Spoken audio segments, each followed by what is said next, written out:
दुकानदार चेहरा देखती दे दिए। So we are now studying about electromagnetic wave theory, also known as, commonly called as electromagnetic nature of the electromagnetic radiation. So we'll be studying about the electromagnetic wave theory. This theory, no doubt, is a very eminent landmark of the Bohr's model of an atom. What we study about, जैसा मैंने बताया था कि 1864 में this theory was given by James Clerk Maxwell, and what were the postulates, उनके theory के जो प्रमुख सिद्धांत थे वो क्या क्या थे। पहला पॉइंट उन्होंने बोला कि एनर्जी इज एमिटेड, मेरी आवाज पे कॉन्सेंट्रेट करिएगा और एक एक लाइन को अपने दिमाग में उतारिएगा। The energy is emitted from any source. अब सोर्स कुछ भी हो सकता है, हीटेड रॉड, बल्ब का फिलामेंट जिससे हम इलेक्ट्रिक करंट पास करते हैं। The energy when it is emitted from any source, जैसा मैंने आपको बताया, ठीक है, कंटिन्यूअसली अगर मेरे पास में एक बल्ब है सपोज, और इससे एनर्जी कंटिन्यूअसली बाहर निकल रही है, इससे एनर्जी आपकी कंटिन्यूअसली बाहर निकल रही है। This continuous form of energy which is emitted from any particular source or light source, this energy which is emitted from a particular source, from where the energy is emitted continuously from any particular kind of source, maybe it is a heated rod or maybe it is a filament or something like that, this energy comes out in the form of radiations, and that is why this energy is commonly known as radiant energy. This energy, first thing is it is continuous, it comes out in the form of radiations, and third thing is that it is called as radiant energy, and what it is commonly called as radiant energy. अब ये radiations बने किस चीज के होते हैं, ये radiations होते क्या हैं, तो आइए इसको भी जानने की कोशिश करते हैं कि ये radiations किस चीज के बने होते हैं। Let us see to that also, that what are these radiations they are made up of, है ना।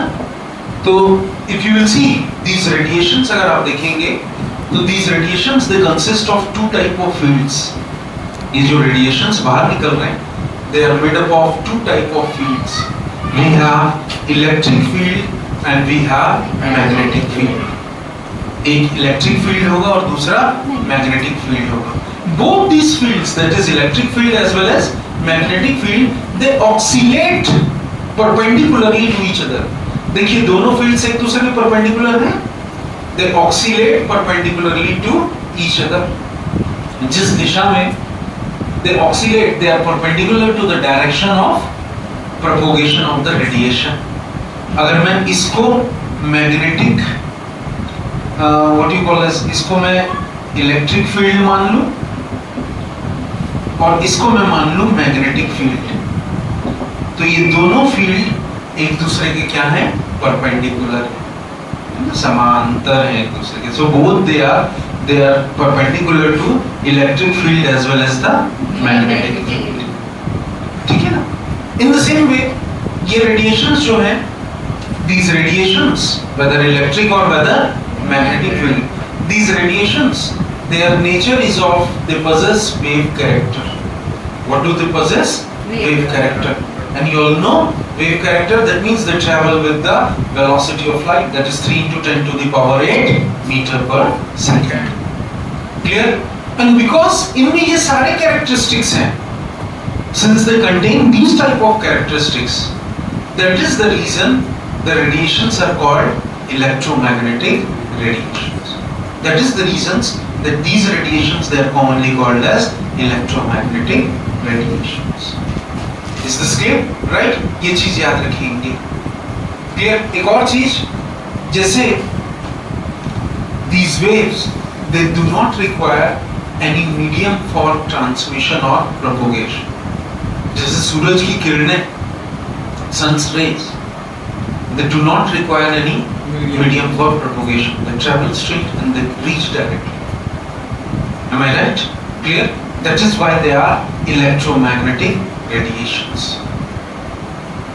अब इसी थ्योरी को, this is the nature of electromagnetic radiation and this theory is commonly known as electromagnetic theory और wave, electromagnetic wave theory.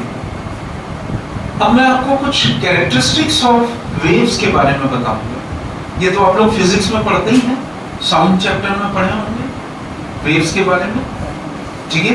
अभी हम उसी को थोड़ा सा रिकैप करेंगे। जो मैं आपको ये जो आई थिंक साउंड आप किसमें 11th में 12th में 11th में, इसको आपने 9th में भी पढ़ा होगा, ठीक है। आइए इसी को थोड़ा सा एक बार रिकैप करने की कोशिश करते हैं। चलिए let us see to this. ये क्लियर हो गया। अब come back to the next topic, characteristics of wave. We will next talk about the characteristics of wave.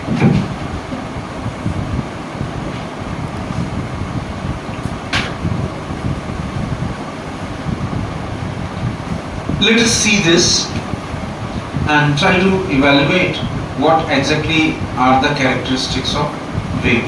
समझने की कोशिश करते हैं। सबसे पहले मेन कैरेक्टरिस्टिक्स ऑफ वेव क्या है? वेवलेंथ, फ्रीक्वेंसी, है ना, टाइम पीरियड, क्लियर, एम्पलीट्यूड वगैरह वगैरह, बहुत सारी चीजें। तो चलिए सबसे पहले वेवलेंथ की बात कर लेते हैं। We will talk about the first thing and that is what you commonly called as wavelength, referred as lambda. Clear? So let us first talk about the wavelength. Wavelength is defined as what? देखिए, this is, as you can see, this is the region of zero displacement. This is the region of zero displacement. इसको हम लोग zero amplitude भी बोल सकते हैं, the region of zero displacement. The maximum जितना ऊपर वेव अपवर्ड जा रहा है और मैक्सिमम जितना वेव नीचे जा रहा है, this is commonly called as crest and this is commonly called as trough. The maximum possible upward displacement is commonly called as crest and the maximum downward displacement from the mean position of a wave is known as trough. तो wavelength किसको बोलते हैं? देखिए, ये एक crest है और ये दूसरा क्रेस्ट है कि नहीं? ठीक है। इस क्रेस्ट से इस क्रेस्ट तक की जो सक्सेसिव दूरी है, the distance from this crest to this crest, that is known as wavelength. So wavelength is defined as what? The successive distance between two crests and two trough. It is defined as what? The successive distance between two crests and two trough. That is commonly called as wavelength. And the unit of wavelength, the symbol of wavelength is lambda. Here, it is also expressed in angstrom, meter or centimeter or nanometer. It is also expressed in picometer, PM also. Clear? ये चीज आपको याद रखनी है. You have to remember. And one angstrom unit is equal to 10 to the power minus 8 centimeters. ठीक है? This you have to remember. और ये उल्टा मतलब ये हो जाएगा 10 to the power minus 10 metre. अब तो ठीक है ना sir? This is clear. And we remember 1 nanometer is equal to how much? 10 to the power minus 9 meter. Or 1 picometer is equal to how much? 10 to the power clear meter. Sorry. Am I right? अब बात करेंगे frequency की. हिंदी में इसको आवृत्ति बोलते हैं. In Hindi it is called as आवृत्ति. तो फ्रीक्वेंसी किसी भी वेव की क्या होती है? ध्यान से समझिएगा. मेरे पास मान लीजिए ये पॉइंट A है, ये पॉइंट क्या है? A, और ये point B. The total number of waves passing from point A to point B in 1 second. एक सेकेंड में जितने वेव्स एक पॉइंट से दूसरे पॉइंट में क्या हो रहे हैं? पास हो रहे हैं. That is known as frequency. I repeat, the total number of waves passing through a point in 1 second, and it is referred by nu. What it is referred by? It is referred by nu. इसको हम लोग hertz में भी express करते हैं. Frequency it is expressed in hertz or cycles per second. Cycles पर second, जैसे मैंने आपको इसके बारे में भी बताया, मीटर पर सेकंड में भी आप इसको एक्सप्रेस कर सकते हैं, no doubt. Here it can be expressed in meter per second also, as I told you. Now next, after this we will talk about the amplitude of a wave, what is commonly called as amplitude of a wave.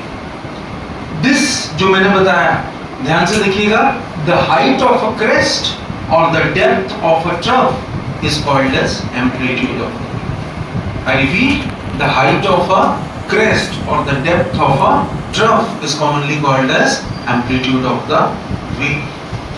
Clear? ये चीज हम सबको याद रखनी है, and it is referred as what? Small e. Next we talk about velocity. Frequency में मैंने आपको एक चीज नहीं बताई. You have to remember 1 hertz is equal to 1 cycle per second. You have to remember this, that 1 hertz is equal to 1 cycle per second. Finally, we talk about the velocity of a wave. What we talk about is the velocity of a wave. Velocity of a wave is what? देखिए, the linear distance मतलब एक सीधी रेखा में, the linear distance traveled by a wave in 1 second, that is known as velocity of a wave. एक second में wave एक सीधी रेखा में जितनी दूरी तय करता है, the linear distance traveled by a wave in 1 second is known as velocity of the wave. जैसा मैंने आपको इसके बारे में बताया था, और इसकी unit it is represented as c, metre पर सेकेंड, और सेंटीमीटर पर second is the unit velocity. Now we talk about one more factor that is known as wave number. What it is called as? Wave number. Now what is wave number? ठीक है, अगर देखिए मेरे इस ये zero displacement की दूरी a से b तक की है, अगर ये a से b तक की दूरी जो है वो 1 सेंटीमीटर है, 1 सेंटीमीटर के परिक्षेत्र में, सरफेस एरिया में 1 सेंटीमीटर के, the total number of the wave present in 1 centimeter length is commonly called as wave number. 1 centimetre के परिक्षेत्र में या लेंथ में जितने नंबर ऑफ वेव्स प्रेजेंट हैं, that is called as wave number. And wave number का ये भी बोल सकते हैं हम, wave number is equal to the reciprocal of the wavelength. Wave number को हम किससे रिप्रेजेंट करते हैं? New bar, it is equal to reciprocal of wavelength 1 upon lambda. So that is equal to 1 upon lambda. So this is what you call as